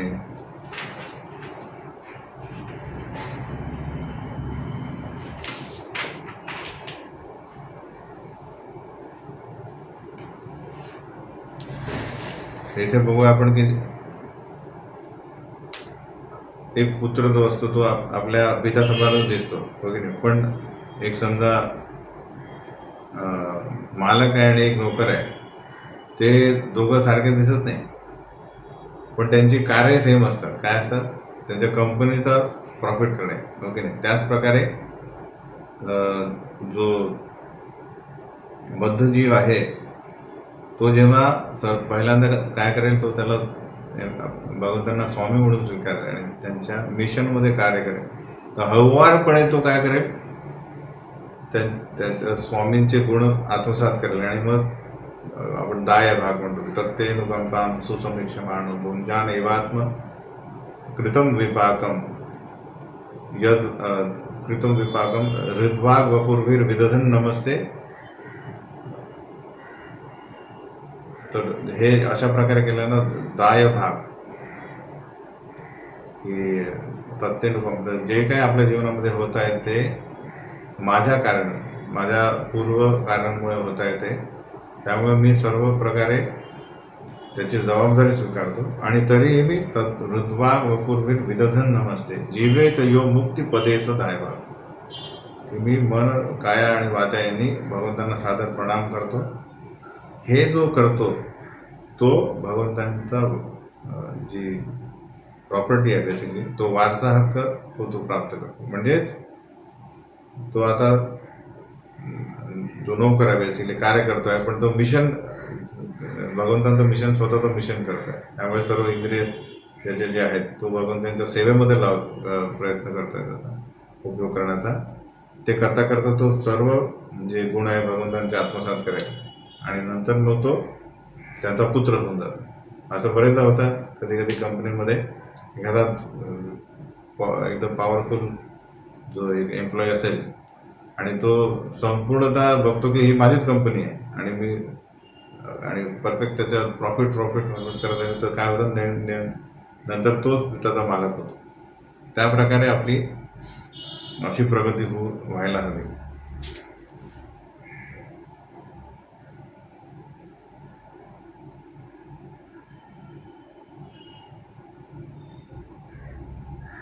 तर इथे हा जो 31वा श्लोक आहे त्यात काय दिलेला आहे की भगवंत जे आहेत हे अनंत दिव्य गुणांनी विभूषित आहेत. अशा भगवंतांना मी सादर प्रणाम करतो. तर भगवंत विविध मतं मांडणारे जे तत्वज्ञानी आहे यांच्या हृदयामध्ये स्थित आहे. आणि ते काय करतात, त्यांना स्वतःविषयी म्हणजे भगवंतांविषयी स्मृतिभ्रम घडून आणतात. आणि कधी कधी ते त्यांच्या मतांमध्ये ऐक्य करवतात आणि तर कधी त्यांच्यात मतभेद घडून आणतात. सगळे जे तत्वज्ञानी एकदा जे बसतात ते कधीही एका मतावर येत नाही बेसिकली. तर हे करवणारे श्रीकृष्ण आहेत. हृदयामधून ते म्हणतात की नाही हा पॉईंट बरोबर नाही. म्हणून महाभारतात हा हे आहे की बेसिकली मुनी म्हणजे जो आहे की जो सगळ्यांच्या मतांच्या विरोधात एक नवीन मत काढेल, तो ॲक्च्युली मुनी आहे. तर्को अप्रतिष्ठ श्रुतयो विभिन्ना नासाव ऋषी यस्य मतम न भिन्न. तो त्याचं मत जर भिन्न असेल तर तो ऋषीच नाही आहे. तर अशा प्रकारे हे सर्व करवणारे पण श्रीकृष्ण, कारण ते त्यांच्या हृदयामध्ये स्थित असल्या कारणाने ते श्रीकृष्णांविषयी त्यांचा स्मृतिभ्रम करतात. ठीक आहे, असं नाही असं असू शकतं. म्हणून त्यांचं कधी मतैक्य असतं, कधी मतभेद घडून आणतात. अशा अनंत दिव्य गुणांनी विभूषित असणाऱ्या भगवंतांना, सर्वव्यापी भगवंतांना मी नमन करतो. अशा प्रकारे हे तत्वज्ञानी कोणत्याही निश्चित निष्कर्षापर्यंत पोहोचू शकत नाही. ते काय वादविवादात करू शकतात. म्हणून तर्कविद हे जे आहे त्या हा एक मेन प्रोसेस नाही आहे भगवंतांना हे करणे, भगवंतांना प्राप्त करण्यासाठी. म्हणून लिहिलं तर्को अप्रतिष्ठ श्रुतयो विभिन्ना नासा विषयी असते मतं न भिन्नम धर्मस्य तत्वं निहितं गुहाया महाजनो येन गतस्थ पंथा. म्हणून धर्मतत्व जाणण्यासाठी आपल्याला महाजनांच्या आश्रय घेणे आवश्यक. तर्क करून कोणी पुढे गेलेलं आपण म्हटलं आहे पंथास्तु पोटी शतवत्सर संप्रगम्य. अब्जोवधी समजा वर्षापर्यंत तर्क करत राहिलो तरी निष्कर्ष येणार नाही. म्हणून प्रभू लिहितात की तत्वज्ञान म्हणजे अंतिम कारण शोधण्याची प्रक्रिया. हे जे आहे तत्वज्ञान. म्हणून लोक म्हणतात अथा तो ब्रह्म जिज्ञासा.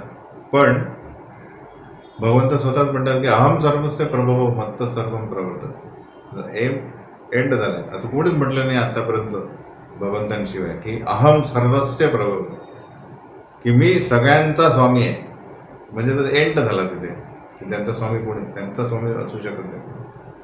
म्हणून भगवंतच हे सर्व वस्तूंचे उगमस्थान आहे. तर इथेच ब्रह्म जिज्ञासा थांबायला पाहिजे. काय? वासुदेवम सर्वमिती स महात्मा सुदुर्लभ. तर तत्वज्ञानाचा अंतिम उद्देश एक असतानाही इतके तत्वज्ञानी का बरे अस्तित्वात आहेत याचं निसंशय कारण म्हणजे परब्रह्म भगवंत. इथे आपण बघतो एकमेव भगवंतच करवतात हे सगळे प्रकारे. लोकांच्या हृदयात मतभिन्नता निर्माण करतात. अस्थिती नास्थितीच्या वस्तुनिष्ठयो एकस्थयो भिन्न विरुद्ध धर्मणो अवेक्षितं किंचन योग सांख्ययो समं परम हि अनुकूलम बृहत्तत. हा 32वा श्लोक सांगतो की बेसिकली सांख्य म्हणजे सांख्य योगोपयोगाला हे जे आहेत याची पंडित हा म्हणजे बेसिकली सांख्ययोग आणि भक्तियोग हे दोन्ही एकच आहे. म्हणजे बेसिकली सांख्ययोग जिथे थांबतो तिथे भक्तियोग चालू होतो. तर हे जे म्हणतात की जे भक्तियोग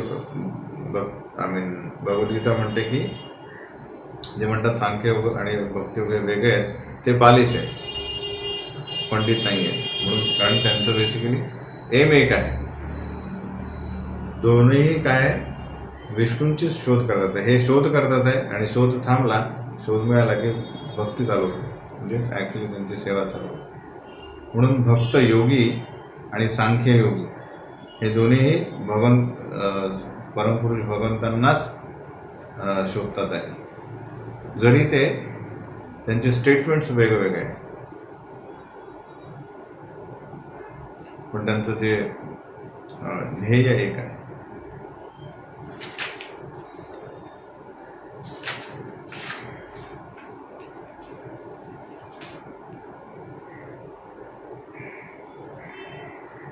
तर याचा मेन एम काय की बेसिकली मग परमसत्य म्हणजे श्रीकृष्ण निराकार पण आहे आणि साकार पण आहे. बेसिकली निराकार हे जे आहे ते भगवंतांचं काय कांती आहे, त्यांचं तेज आहे. भ्रमण जे आहे हे भगवंतांची शक्ती आहे आणि भगवंत साक्षात साकार पूर्ण पुरुषोत्तम भगवान पण आहे. म्हणून हे दोन्ही गोष्टी आहेत हे सत्य आहे. एक गोष्ट घेतली फक्त ती सत्य नाही.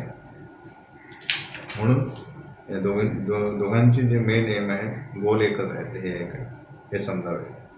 यो अनुग्रहार्थम भजताम पादमूलम अनामरूपो भगवान अनंतः नामानि रूपाणि च जन्मकर्मभिः भेजे समह्यं परमं प्रसीदतु.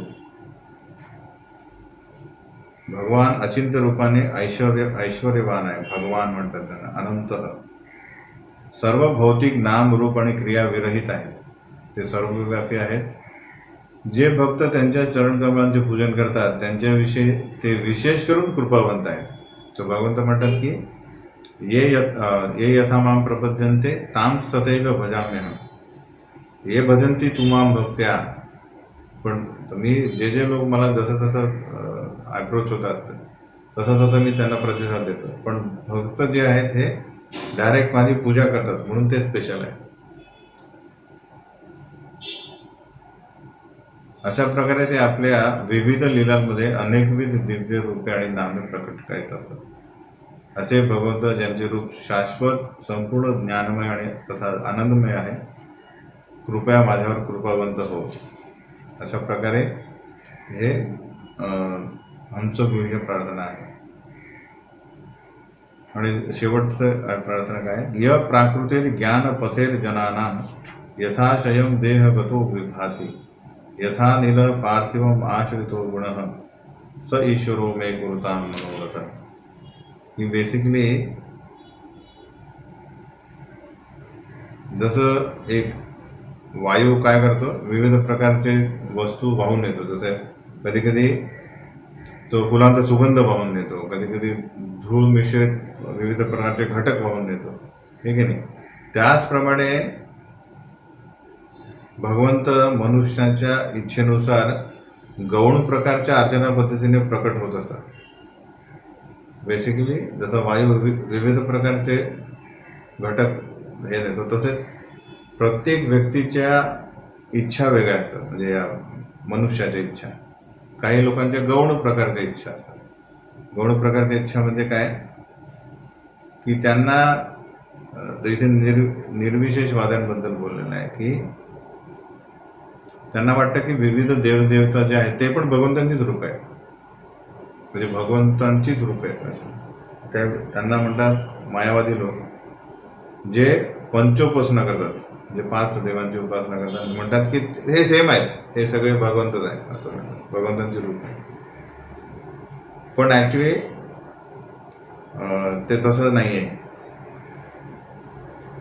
साक्षात श्रीकृष्ण भगवान हे सर्वश्रेष्ठ आहे. तर हे दक्षाला हे माहीत होतं, म्हणून ते म्हणतात आहे की भगवंत ॲक्च्युली त्यांना प्रोत्साहन देण्यासाठी त्या अशी रूपे प्रकट करतात. अशा पद्धतींमध्ये ते आपल्या मूळ रूपात प्रकट न होता देवतांच्या रूपाने प्रकट होतात. तर ही पंचोपासना जी आहे ही डायरेक्ट भगवंतांची उपासना नाही आहे, कारण भगवंत आपल्या मूळ रूपात नाही तर देवता रूपात विभूती म्हणून काय होतात ते प्रकट होतात. मग म्हणून या पंचोपासनेमध्ये बेसिकली वैष्णव भक्त काय करत नाही, संलग्न होत नाही. तो डायरेक्ट आदी पुरुषोत्तम भगवंत यांची पूजा करतो. हे जाणणे आवश्यक आहे. अशा प्रकारे या हंसपूज्य प्रार्थना म्हटल्यानंतर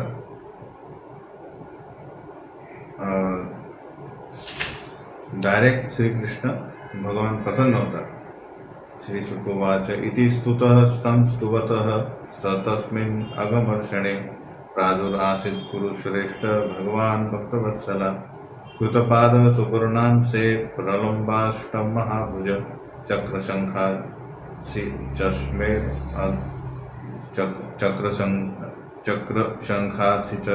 चक्रशंखासिचष्मेर शुधनुपाश गदाधरा पीतवासा घनश्यामः प्रसन्नवदनीक्षणं वनमाला निवीतांगो लसच्छ्रीवत्सकौस्तुभः महाकिरीटकटकः स्फुरन्मकरकुण्डल काञ्चाङ्गुलीय वलयन् नूपुरान् अङ्गभूषित त्रैलोक्यमोहनं रूपं बिभ्रत त्रिभुवनेश्वर मृतो नारदनन्दाद्ये पार्षदे सूरयूथपे स्तूयमानो अनुगायद्भि सिद्ध्य गंधर्वचारणी. भगवंत प्रसन्न होऊन काय झाले, डायरेक्ट त्याला दक्षाला दर्शन देण्यासाठी आले आणि म्हणून त्यांचं हे वर्णन करण्यात आले की कशा प्रकारे या स्तुतीने प्रसन्न होऊन भगवंत अगमर्षण नामक तीर्थस्थानी प्रकटले. ते गरुडावर म्हणजे गरुडाच्या खांद्यावर बसलेले होते. बेसिकली अष्टबाहू त्यांचं सुंदर रूप होतं. आता चक्र, शंख, खड्ग, ढाल, बाण, धनुष्य, दोरखंड आणि गदा हे घेऊन ते तेजस्वी रूपामध्ये ही तेजस्वी अस्त्रे घेऊन ते तिथे प्रकट झाले. पितांबर धारण केलेले आणि त्यांची अंगकांती गडद निळी होती. अत्यंत प्रसन्न नेत्र आणि मुखचंद्र, कंठापासून चरणापर्यंत डोलणारा त्यांचा सुंदर हार, फुलांचा हार होता. वक्षावर कौस्तुभमणी आणि श्रीवत्स चिन्ह होतं. मस्तकावर सुंदर गोल मुकुट आणि कानात मकरकुंडले. अशा प्रकारे अलौकिक अलंकार त्यांनी आभूषण अलंकारित होते. ते सोन्याचा पट्टा धारण केलेला, हातात कंकणे, बोटात अंगठ्या आणि चरणात नुपूर असे सुंदर आभूषणांनी नटलेले आणि तिन्ही जगातील जीवांना आकर्षित करणारे भगवान हरी पुरुषोत्तम म्हणून प्रसिद्ध आहे. त्यांच्या समवेत कोणाला नारदांसारखे महान भक्त, नंद आणि इंद्रासहित इतर सर्व मुख्य देवतागण आणि सिद्धलोक, गंधर्वलोक आणि चारण लोक यासारख्या उच्च ग्रहावरील निवासी होते. भगवंतांच्या दोन्ही बाजूंना तसेच मागे उभे असलेले हे भक्तगण त्यांची स्तुती करीत होते. इथे अशा प्रकारे भगवंतांना बघून काय झालं, रूपम तन्महदाश्चर्यम विचक्षागत साध्वस न नाम दंडवद्भुवो प्रहृष्टात्मा प्रजापती. तर महद आश्चर्यम, अत्यंत आश्चर्यचकित झाले दक्ष. पण आगत साधवसा, प्रारंभी त्यांना भय वाटलं. का बरं? कारण ते शुद्ध भक्त नाही आहेत अजून. कारण त्यांनी काय केलेलं आहे, पहिल्या मन्वंतरामध्ये शिवजींचा अपमान केलेला आहे, अपराध केलेला आहे. तर त्यामुळे अजून त्यांच्या हृदयामध्ये शुद्ध भक्ती जागृत झालेली नाही. हे दक्ष प्रजापती असल्या कारणाने त्यांनी प्रजानिर्मितीसाठी ही भगवंतांची स्तुती केलेली आहे. त्यामुळे भगवंतांना बघितल्यानंतर त्यांना सर्वप्रथम काय वाटलं, भय वाटलं. पण नंतर त्यांनी त्यांना दंडवत प्रणाम दिला. न किंचनोदीर युतम अशकत तीव्र या मुदा आपुरीयत मनोद्वारे हृदिन्य इव निर्झरे. ज्याप्रमाणे पर्वतावरून पडणाऱ्या पाण्यामुळे नद्या भरून जातात, त्याप्रमाणे दक्षाची सर्व अंगे जे आहेत प्रसन्नतेने भरून गेलेले, सर्व जे त्यांचे अवयव प्रसन्नतेने भरून गेले. म्हणून दक्ष अति आनंदामुळे काही बोलू शकला नाही आणि तसाच भूमीवर पडून राहिला.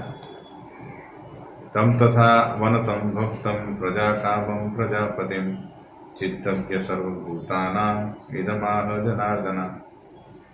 जरी प्रजापती दक्ष काही बोलू शकला नाही, तरी प्रत्येकाच्या हृदयात इच्छाभाव जाणणाऱ्या भगवंतांनी प्रजोत्पादन करण्याची इच्छा बाळगणाऱ्या आपल्या भक्ताला आपल्यासमोर अनवत झालेले पाहिले आणि त्यावेळी त्यांनी खालीलप्रमाणे संबोधन केले. तर भगवंत काय म्हणतात, 43वा श्लोक. सर्वप्रथम ते म्हणतात, प्राचेतस महाभाग संसिद्धस तपसा भवान यदृच्छया मत्परया मयी भावम परमगत. ही तुझी माझ्यावर दृढ श्रद्धा असल्यामुळे तुला सर्वोच्च भक्तिमय आनंद प्राप्त झालेला आहे. निश्चितच तुझी खडतर तपश्चर्या तथा महान भक्ती याच्या संयोगामुळे तुझे जीवन सफल झालेले आहे, तू पूर्णत्व प्राप्त केलेले आहे. इथे तुझे जीवन सफल झालेले आहे हे कसं समजू आपण?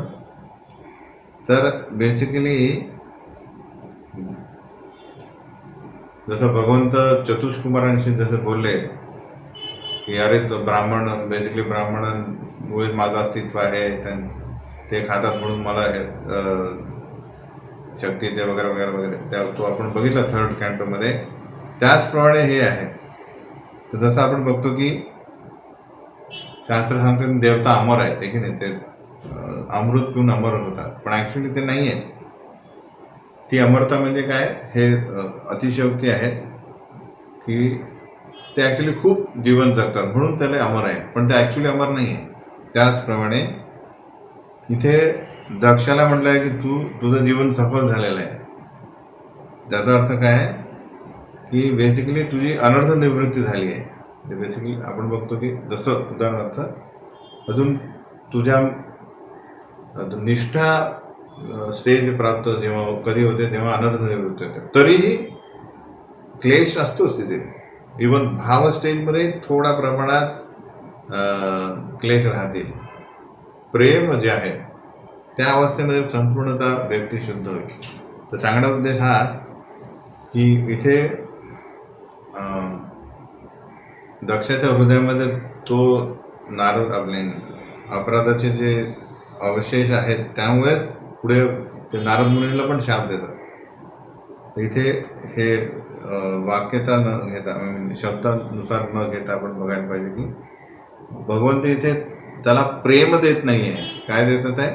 भौतिक शक्ती देतात आहे, प्रजा निर्माण करण्याची शक्ती देतात. जर ॲक्च्युली भगवंतांना याचं जीवन सफल करायचं असतं तर काय करायला असं त्याला नारद मुनीसारखं जे प्राचीन ब्रेलला काय म्हणाले की ते भगवंतांची भक्ती कर. तो तर प्राचीन बरी म्हणतो की अजून पश्चिते आले नाही आहे, त्यांना येऊ द्या, मी त्यांचा राज्याभिषेक करतो आणि जातो. नारद मुनी म्हणतात त्याची काही गरज नाही आहे, ते त्यांचं बघतील, आत्ता संन्यास घे. आणि मग तेव्हा प्राचीन बरी जंगलात जातात. तर सांगण्याचा उद्देश, जर भगवंत आपल्या विशिष्ट इच्छेनुसार ये यथा माम प्रपद्यते ताम सदैव भजाम्यहम्. इथे दक्षाची मेन इच्छा काय? प्रजोत्पादन करणे. म्हणून भगवंत त्यांना वरदान देतात, हे जाणणे आवश्यक. प्रीतोहम ते प्रजानाथ यत्ते अस्योदगृहणं तप रमेश कामो भूतानां यद्भूयासुर्विभूतय. ते म्हणतात की तू जगाच्या कल्याणासाठी आणि वृद्धीसाठी कठोर तप केलेले आहे. जगातील सर्व प्राणी मात्र सुखी हो अशी माझी सुद्धा इच्छा आहे. म्हणून मी तुझ्यावर अत्यंत प्रसन्न आहे. साठी तू माझी इच्छा पूर्ण करण्याचा प्रयत्न करीत आहे. हे आवश्यक आहे जाणणे की खरं समाज कल्याण काय. तर काय खरं समाज कल्याण प्रभुपाद तात्पर्यामध्ये लिहितात की इथे दक्ष प्रजापतीची इच्छा काय आहे की सर्व प्राणी मात्रांना शरीर प्राप्त व्हावे. कारण शरीर नसतील तर त्यांच्या इच्छा पूर्ण कशा होतील. भौतिक इच्छा पूर्ण करण्याचा जो प्रयत्न आहे तो असफल राहील. म्हणून ते प्रजोत्पादनासाठी एवढी मोठी खडतर तपश्चर्या करतात. कोणासाठी.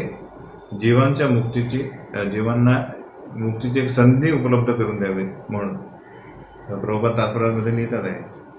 तात्पर्य बघणे तुम्ही आपण की ही ॲक्च्युली बेसिकली भगवंतांची इच्छा आहे. म्हणूनच त्यांनी हे भौतिक जग निर्माण केलं आहे. त्यामुळे त्यांच्या मिशनमध्ये जे आहेत ते कार्य करतात आहे तेही त्यांना भगवंत काय करतात आहे बेसिकली शक्ती प्रदान करतात. तर खरी मुक्ती म्हणजे श्रीकृष्णांना शरण जाणे. म्हणून मनुष्याने मुलांना जन्म दिला की त्यांनी श्रीकृष्णांना शरण जावे या उद्देशाने त्यांना प्रशिक्षित केले पाहिजे. तरच तो त्यांचं पालकत्व अत्यंत श्रेयस्कर आहे असं प्रभुपाद लिहिलं. म्हणून जर बद्धजीवांनी कृष्णभावना भावित होण्याची सर्व बद्धजीवांना आपण आपल्याकडे काय जर फूड फॉर लाईफ आहे इत्यादी कृषी गो रक्षा हे जे काय आपण करतोय तर मेन उद्देश आपला काय की त्या समाज कल्याणाद्वारे मेन तो व्यक्ती कृष्ण भावनाभावी झाला पाहिजे. कारण हे खरं काय त्याला कृष्ण भावनाभावी होण्यासाठी सर्व सुविधा उपलब्ध करून द्याव्या हे खरं समाज कल्याण आहे प्रभुपाद लिहितात. बाकी आपला मेन उद्देश भौतिकता सुधारणे नाही आहे. तर हे आपले म्हणून भगवंत दक्षावर प्रसन्न होतात. ब्रह्मा भुवो भवन्तश्च मनवो विबुधेश्वरा विभूतयो मम हियेता भूतानां भूती हेतव. ब्रह्मदेव शिवा मनु उच्च ग्रहातील सर्वत्र देवी देवता तसेच प्रजावृद्धी करणारे तुम्ही प्रजापती सर्व जीवांच्या कल्याणासाठी कार्य करतात. तुम्ही माझ्या तटस्थ शक्तीची प्रकाश रूपे असून माझ्या विविध गुणांचे अवतार आहात. भगवंत अशा म्हणतात की बेसिकली तुम्ही माझेच कार्य करण्यासाठी निर्माण झालेले आहे. तुम्ही माझ्या विभूती आहेत. तपोमे हृदयं ब्रह्मं स्तनु विद्या क्रिया कृती अंगानी कर्तवो जाता धर्म आत्मा सवासुरा. ध्यान क्रियारूपी तपस्या माझे हृदय आहे. मंत्र आणि श्लोकांच्या रूपातील वैदिक ज्ञान म्हणजे माझे शरीर आहे. तर ही दृष्टी आहे कोणाची कर्मयोग्याची. कशा प्रकारे आध्यात्मिक क्रिया तसेच आनंदाचे भाव माझे वास्तविक स्वरूप आहे. योग्य प्रकारे पूर्ण केलेली कर्मकांडी यज्ञविधी माझ्या शरीराचे विविध अवयव आहेत. तर ज्ञानयोगी कसा बघतो, कर्मयोगी कसा बघतो भगवंतांना, भक्तियोगी कसा बघतो हे भगवंत वर्णन करतात. आध्यात्मिक अथवा पुण्यकर्मातून उत्पन्न होणारे अदृश्य सद्भाग्य हे माझे मन आहे आणि विविध विभागांमध्ये माझ्या आदेशांचे पालन करणारा देवी देवता माझा प्राण आहे. अहम एवासमेवाग्रे नान्यत् किंचान्तरं बहि सज्ञानं मात्रमव्यक्तं प्रसुप्तमेव विश्वतः. या भौतिक सृष्टीच्या निर्मितीपूर्वी मी एकटाच माझ्या विशिष्ट आध्यात्मिक शक्तीसह अस्तित्वात होतो. तर चतुश्लोकीचा फर्स्ट तो हे आहे श्लोक आहे त्याप्रमाणे ही आहे भक्तियोग दृष्टी. आणि त्यावेळी चेतना प्रकट झालेली नव्हती. जशी निद्रिस्त मनुष्यांची संवेदना शक्ती आणि चेतना प्रकट झालेली नसते तशी. हे झालं ज्ञानयोग. ज्ञान ही बेसिकली कशा प्रकारे माया आणि माया कशा प्रकारे इथे कार्यरत असते, भौतिक जगामध्ये कार्यरत असते.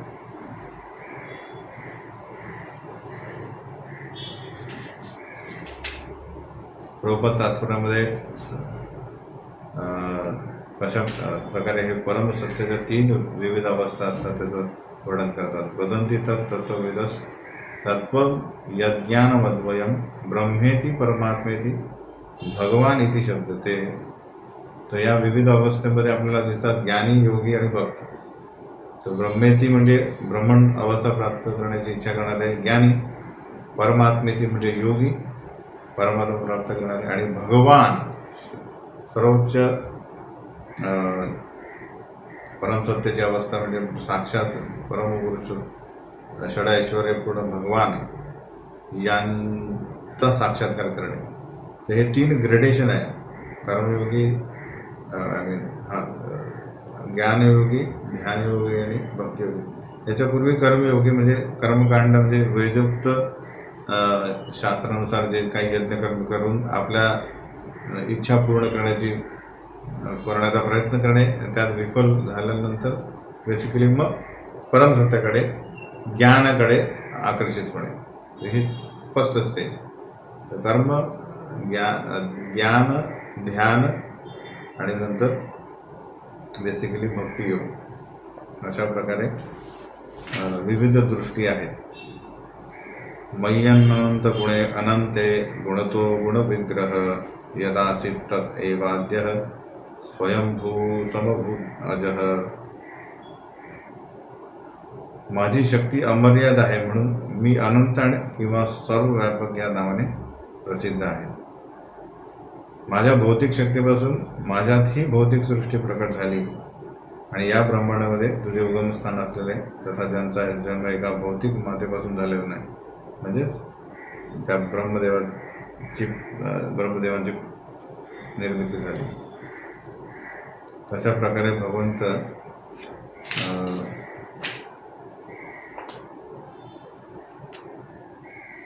काय करतात आहे, दक्षाला प्रसन्न करण्याचा प्रयत्न करतात. बेसिकली दक्षाला वरदान देतात. सवै यदा महादेवो मम वीर्योपबृंहित मेनेखिलम इवात्मानं अनुमद्यत सर्व स्वर्ग व कर्मणि अथ ते अभिहितो देवस् तपो अप्तप्यत दारुणं नव विश्वसृजो युष्मान् येनादावसृजुत विभू. तर माझ्या शक्तीने ब्रह्मदेव यांनी काय केलेलं आहे, या सृष्टीची निर्मिती करण्यासाठी सुरुवात केली. पण तेव्हा ते असमर्थ होते म्हणून मी त्यांना काय केलं, उपदेश दिला आणि माझ्या आदेशांचं पालन करून खडतर तपश्चर्या त्यांनी केली. तप असा भगवंतांनी त्यांना आदेश दिला. तेव्हा त्यांनी तपश्चर्या केली आणि नंतर त्या तपश्चर्याचे फळ म्हणून ब्रह्मदेव यांनी काय केलं, तुझ्या समवेत म्हणजे 9 व्यक्तींना निर्माण केले. तर पहिले 10 जे ब्रह्मदेवाचे पुत्र त्यात दक्ष एक आहे, या व्यक्तीच त्यांना सृष्टी निर्माण करण्यात सहाय्य करत असतात. बेसिकली भगवंत सांगतात आहे की तुम्ही सगळे माझ्याच प्रोजेक्टमध्ये युक्त आहात. एषा पंचजनस्यांगम दुहिता वै प्रजापते असिक्नी नाम पत्तित्वे प्रदेश प्रतिगृह्यता. म्हणून ते म्हणतात की बेसिकली पंचजन यांची कन्या असिक्नी, हिच्याशी तू विवाह कर, तिला पत्नी म्हणून स्वीकार. आणि अशा प्रकारे जनसंख्या वृद्धिंगत करण्यासाठी तू काय कर, असंख्य संतती उत्पन्न कर, म्हणजे करू शकशील या कन्येद्वारे. त्वत्तो अधस्तात् प्रजा सर्वा मिथुनी भूयमायया मदीयया भविष्यन्ति हरिष्यन्ति च मे बलिं. तू शेकडो हजारो अपत्यांना जन्म दिल्यानंतर ती सर्व माझ्या मायाशक्तीने मोहित होतील. भगवंत म्हणतात त्यांनाही मी माया मोहित करेल, म्हणजे ते पण प्रजोत्पादन करतील आणि तुझ्याप्रमाणे संभोग सुखात रत राहतील. तथापि माझी तुझ्यावर आणि त्यांच्यावर कृपा असल्यामुळे ती अपत्य देखील मला प्रेमाच्या भेटवस्तू अर्पण करते. म्हणजे हे म्हणतात आपल्याला भगवद्गीतेत भगवंत काय म्हणतात, यत करोषी यद असनाशी यद जुहोसी ददासी यत तपस्यसी कौंते तत् कुरुष्व मदर्पण. तर ही पण एक स्पष्ट स्टेज आहे जी शुद्ध भक्ती नाही आहे, पण तरी जे काय आपण करतो ते भगवंतांना अर्पण करणे, जेणेकरून फळ आपल्याला मिळेल. इत्युक्त्वा मीशतस्तस्य भगवान विश्वभावना स्वप्नोपलाभार्थम इव तत्रैवांतर्दधे हरी. अशा प्रकारे संपूर्ण ब्रह्मांडाचे निर्माते भगवान श्री हरी यांनी प्रजापती दक्षासमोर अशा रीतीने संभाषण केले आणि स्वप्नात अनुभवलेल्या एखाद्या वस्तूप्रमाणे ते त्वरित अंतर्धान पावले. तर एक प्रश्न येतो की भगवंतांना दक्ष प्रजापती कसे काय दिसू शकते. म्हणजे बेसिकली दक्षाने एवढा मोठा अपराध केला होता तरी कसे काय त्यांना दर्शन झालं. बेसिकली भगवंताचं दर्शन जे आहे इवन दुर्योधन आणि पौंड्रक इत्यादी यांनी पण केलं होतं, हे की नाही. ते पण बघत होते श्रीकृष्ण. तर नुसतं बघणे श्रीकृष्णांना हा एक्सपिरियन्स आणि भक्तांचं भगवंतांचं दर्शन याच्यामध्ये फरक आहे. जसं बेसिकली आपण बघतो शरद गोस्वामी ते तो बघत पण नाही आहे. ते म्हणतात हे राधे हे व्रजदेवी चलले ते शोधतात कुठे आहे कृष्ण, कुठे आहे हे नंद सोडो उतार. पण त्यांचं त्या दर्शनाच्या अभिलाषेमध्ये भगवंतांचं दर्शन आहे. आणि इथे इतर व्यक्ती दर्शन घेतात आहे, तेही ते कसे करतात त्याचा पूर्ण लाभ होत नाही. जसं आपण बघतो की कावीळ झालेला व्यक्ती समजा त्याला उसाचा रस दिला, तो पितोय, ॲक्च्युअली उसाचा रस गोड आहे, पण तो पिल्यानंतर त्याला तो ॲक्च्युअल गोडवा भासत नाही, अनुभव नाही येत. तसं दक्ष जे आहेत हे बेसिकली म्हणून भगवंतांना बघितलं त्याला भीती वाटते की पॉवरफुल व्यक्ती आलेला आहे, प्रेम जागृत नाही झालेलं आहे. तर अशा प्रकारचं आहे. म्हणून भगवंतांना बघितल्यानंतर त्यांनी ॲक्च्युली म्हणजे एनिवे शुद्ध प्रेम जागृत व्हायला पाहिजे, पण तसं झालं नाही. ध्रुव महाराजांनी जेव्हा भगवंतांचं दर्शन घेतलं तेव्हा त्यानंतर ते कुठे गेले, भगवद्धामात गेले. पण आता आपण बघू की दक्ष यांनी भगवंतांचं दर्शन घेतलं तरीही नंतर ते भगवंतांच्या मायाशक्तीने प्रभावित होऊन नारद मुनींना शाप देतात. तर लक्षात घेणे आवश्यक आहे की आपला जो मोटिव्ह आहे तो लक्षात ठेवणे. दक्ष प्रजापती ही सगळ्यात पूजनीय आहे या भौतिक समाजामध्ये, पण तरी त्यांच्या हृदयामध्ये भक्तांप्रती द्वेष असल्या कारणाने भगवंतांचं साक्षात दर्शन झाल्यावरही त्यांच्याप्रती त्यांना प्रेम उत्पन्न झालं नाही. कशा प्रकारे तो एपिसोड झाला तो आपण पुढच्या वेळेस बघूया. हरे कृष्णा.